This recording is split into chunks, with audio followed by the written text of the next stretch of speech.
जय गुरुजी। अथ श्री शिव महापुराणे द्वितीयायां रुद्रसंहितायां तृतीय पार्वतीखण्ड अथ सप्तत्रिंशोऽध्यायः। नारद उवाच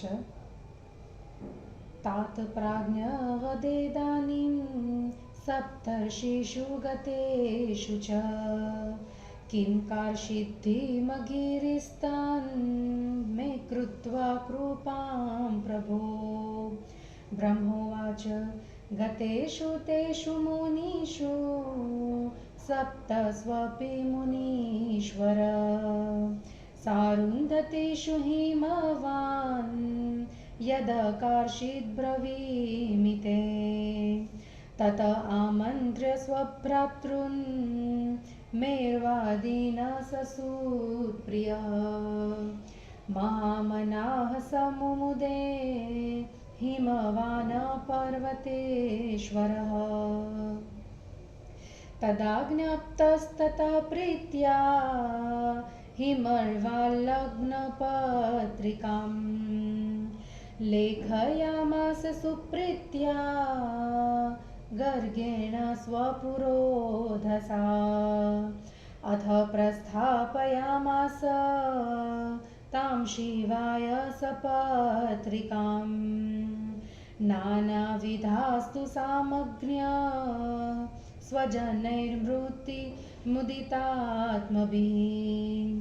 ते जनास्तत्र गत्वा च कैलासे शिवसन्निधिं ददौ शिवाय तत्पत्रं तिलकं संविधाय च सम्मानिता विशेषेण प्रभुना च यथोचितम् सर्वे ते प्रीतिमानसा आजग्मुः शैलसन्निधिं सम्मानितान्निवेशेषान् महेशेनागताच्चनान् दृष्ट्वा सुहर्षिताच्छैलो मुमोदातीवश्चेतसि ततो निमन्त्रणं चक्रे स्वबन्धूनां प्रमोदितः नानादेशस्थितानाश्च निखिलानां सुखास्पदम् ततः स कारयामास स्वर्णसङ्ग्रहमादरात् नानाविधाश्वसामग्रीर्विवाहकारणोचितः तण्डुलानां बहून् शैलानपृथुकानां तथैव च गुडानां शर्कराणाश्च लवणानां तथैव च क्षीराणां च धृतानाश्च दध्नानां वापिश्चकारसः यवादिधान्यपिष्ठानां लड्डुकानां तथैव च शष्कुलीनां स्वस्तिकानां शर्कराणां तथैव च अमृतेक्षुरसानां च तत्र वापिश्चकारसः बहिर्ध्येयङ्गवानाश्च ह्यासवानां तथैव च नानापक्वान्नसङ्गाश्च महास्वादुरसांस्तथा नानाव्यञ्जनवस्तूनि गणदेवहितानि च अमूल्यनानवस्त्राणि वह्निशौचानि यानि च मणिरत्नप्रकाराणि सुवर्णरजतानि च द्रव्याणि एतानि चान्यानि सद्गृह्य विधिपूर्वकं मङ्गलं कर्तुमारेभे गिरिर्मङ्गलकृदीने संस्कारं कारयामासु पार्वत्या पार्वतस्त्रियः तामङ्गलं मुदा चक्रुर्भूषिता भूषणे स्वयं पुरद्विजस्त्रियो हृष्टा लोकाचारं प्रचक्रिरे सोत्सवं विविधं तत्र सुमङ्गलपुरःसरम् हिमालयोऽपि हृष्टात्मा कृत्वाचारं सुमङ्गलम् सर्वभावेन सुप्रीतो बन्धुवर्गागमोत्सुकः एतस्मिन्नन्तरे तस्य बान्धवाश्च निमन्त्रिताः आजग्मुः सस्त्रियो हृष्टा ससुता सपरिच्छदाः तदेव शृणु देवर्षे गिर्यागमनमादृतः वर्णयामि समासेन शिवप्रीतिविवृद्धये देवालय गिरिर्यो हि दिव्यरूपधरो महान् नानारत्नपरिव्राजत् समाजः सपरिच्छदः नानामणिमहारत्ना सारमादाय यत्नतः सुवेशालदकृतः श्री मनजगामस हिमालयम् मन्दरः सर्वशोभाढ्यः सनरितनयो गिरिः सुपायनानि सगृह्य जगाम विविधानि च अस्ताचलोऽपि दिव्यात्मा सोपयान उदारधिः बहुशोभासमयुक्ता आजगाम मुदान्विता उदयाचलादाय सद्रत्नानि मणीनपि अत्युत्कृष्टपरिवार आजगाम महासुखी मलयो गिरिराजो हि सपरिवारादृतः सुदिव्यरचनायुक्ता आययो बहुसद्वलः सधोदर्दूरनामा च मुदितः सकलत्रकः बहुशोभान्वितस्तात ययो हिमगिरे गृहम् निषधोऽपि प्रहृष्टात्मा सपरिच्छद आययो ससुता स्त्रीगणप्रीत्या ययो हिमगिरेर्गृहम् आजगाम महाभाग्यो बुधरो गन्धमादनः करवीरस्तथैवापि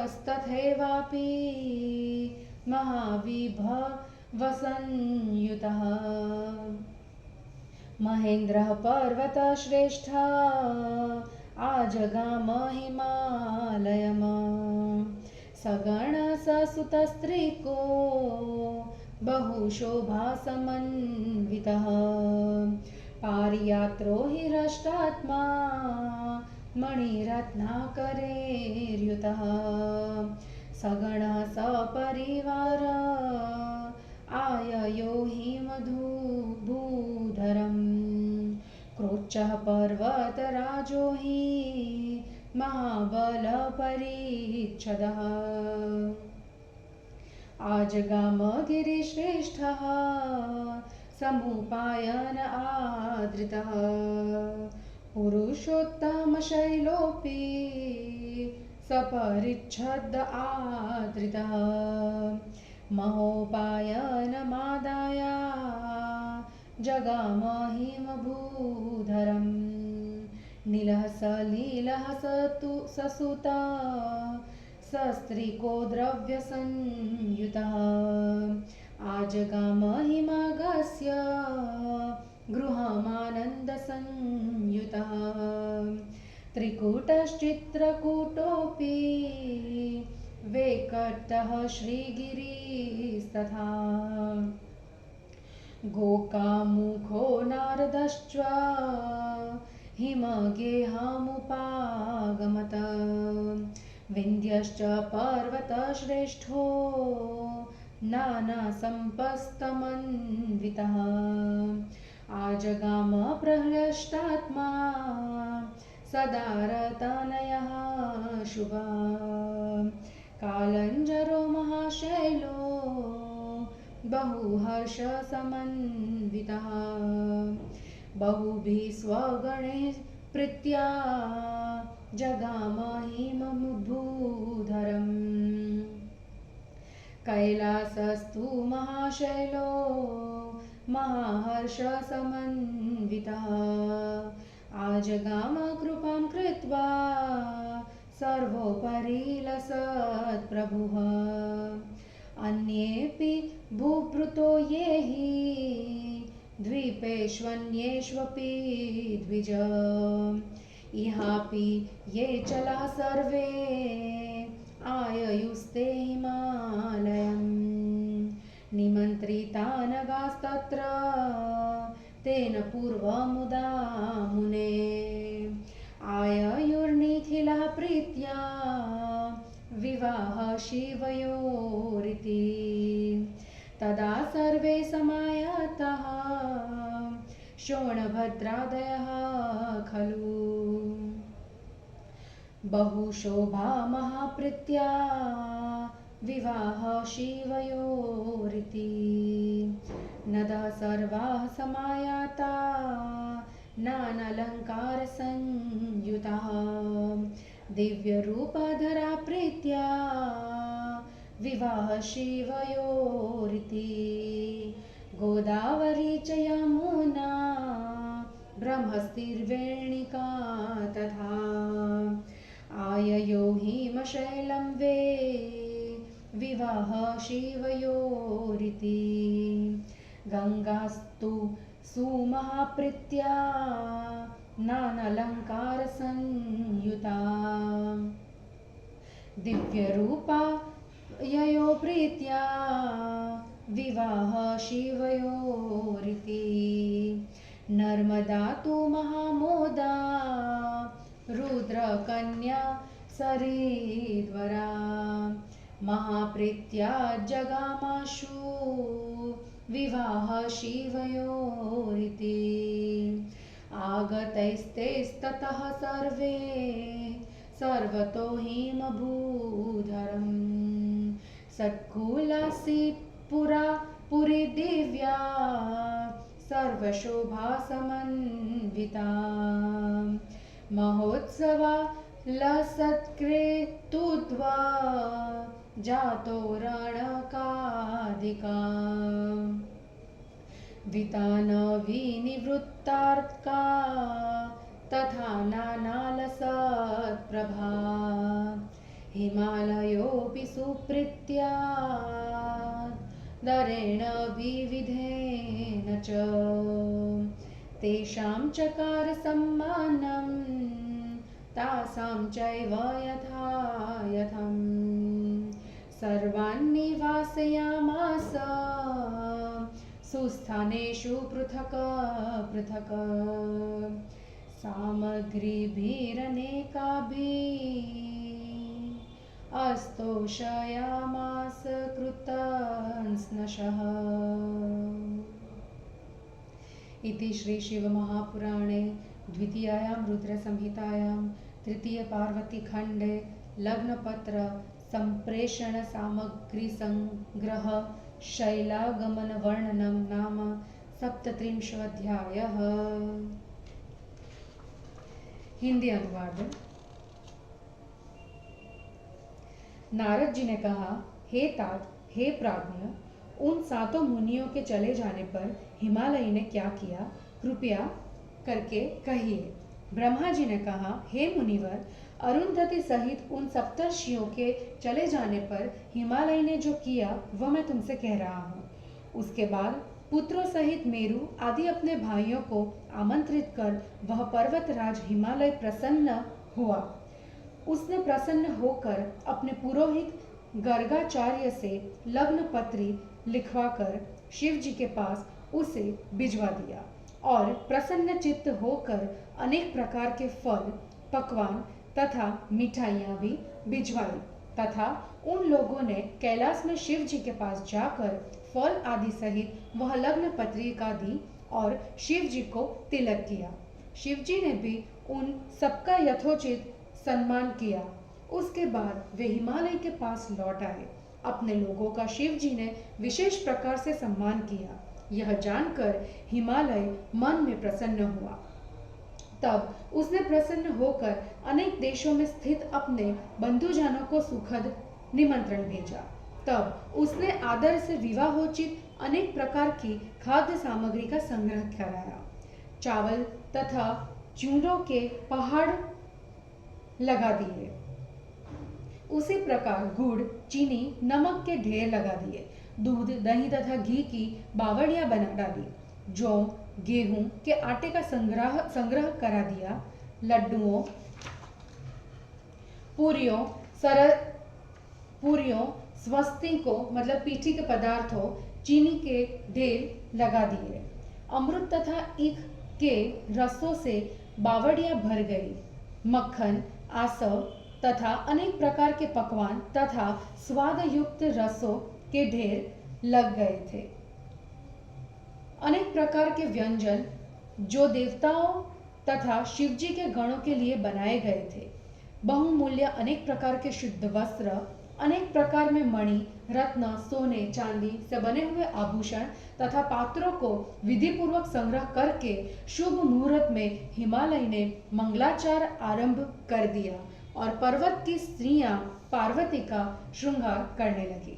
वे स्वयं अनेक आभूषणों से सुशोभित होकर मंगलाचार करने लगी और ब्राह्मणों की स्त्रियां भी उस लोकाचार में सम्मिलित थी। वहां मंगलाचार के साथ हिमालय भी लोकाचार करने लगे। बंधुजनों के आने से वह प्रसन्न हुआ। इसी बीच उसने दूसरे बंधु बांधवों को भी निमंत्रित किया। वे सब अपने स्त्री पुत्र, नौकर चाकरों के साथ आए। हे देवर्षि, उन पहाड़ों के आने की चर्चा आदर से सुनो। मैं संक्षेप से शिव जी को प्रसन्न करने के लिए कह रहा हूँ। देवालय नाम में महान पर्वत दिव्य रूप धारण कर अनेक रत्नों को धारण कर अपने समाज तथा परिवार के साथ आए। वे अपने साथ अनेक मणि तथा रत्न लेकर पहुंचे। श्रीमान मंदराचल सुंदर वेश धारण कर स्त्री पुत्र सहित हिमालय के घर पधारे। दिव्यात्मा तथा उदार बुद्धि वाले अस्ताचल भी अनेक प्रकार के उत्तम उपहारों को अपने साथ लेकर वहां गए। अत्यंत शोभा वाले उदयाचल प्रसन्नता पूर्वक उत्तम प्रकार के रत्नों तथा मणियों को लेकर वहां आए। महान सुखी उत्तम परिवार वाले मलय गिरिराज भी आदर पूर्वक आए। भली भांति सज धज कर बहुत सी सेना को लेकर स्त्री सहित प्रसन्न चित्त दरदुर नामक पर्वत शीघ्र वहां आए। हे तात, अनेक प्रकार से सुसज्जित प्रसन्न चित्त निषद पर्वत भी सपरिवार हिमालय के घर आए। भाग्यवान गंधमादन पर्वत भी स्त्री पुत्रों सहित प्रेम से हिमालय के घर आए। अनेक प्रकार की संपत्ति को लेकर करवीर पर्वत भी वहां पहुंचे और पर्वतराज महेंद्र भी हिमालय के घर निमंत्रण में पधारे। अपनी स्त्री, पुत्र तथा सेवकों को तथा मणिरत्नों को साथ लेकर प्रसन्न चित्त पारियात्र भी आए। पर्वतराज क्रोच्च भी अपने परिवार, सेवक तथा सेना के साथ हिमालय के घर पहुंचे। पुरुषोत्तम नामक शैल भी अनेक प्रकार के उपहारों को लेकर अपने समाज सहित आदर पूर्वक हिमालय के द्वार पर आए। नील पर्वत आनंद के साथ पुत्र, स्त्री तथा बहुत सा धन लेकर हिमालय के घर आए। चित्रकूट, वेंकट, श्रीगिरी, गोकामुख तथा नारद ये पर्वत भी हिमालय के घर पहुंच गए। पर्वतराज विंध्याचल भी स्त्री पुत्रों के साथ लेकर तथा अनेक प्रकार के उपहार की वस्तुओं को लेकर प्रसन्न होकर वहां आए। कालंजर नामक महापर्वत अत्यंत प्रसन्न होकर अपने अनेक गणों के साथ हिमालय के घर आए। गिरिराज कैलाश भी अत्यंत प्रसन्न होकर सबके ऊपर कृपा करते हुए वहां आए। ये सभी उन पर्वतों के अधिष्ठात्री देवता थे। हे नारद, दूसरे द्वीपों में भी जो पर्वत थे और इनके अतिरिक्त जो भारतवर्ष में पर्वत थे, वे सभी हिमालय के घर आए। हे मुनि, हिमालय द्वारा निमंत्रित सभी पर्वत प्रसन्नता पूर्वक शिव पार्वती का विवाह देखने के लिए वहां आए।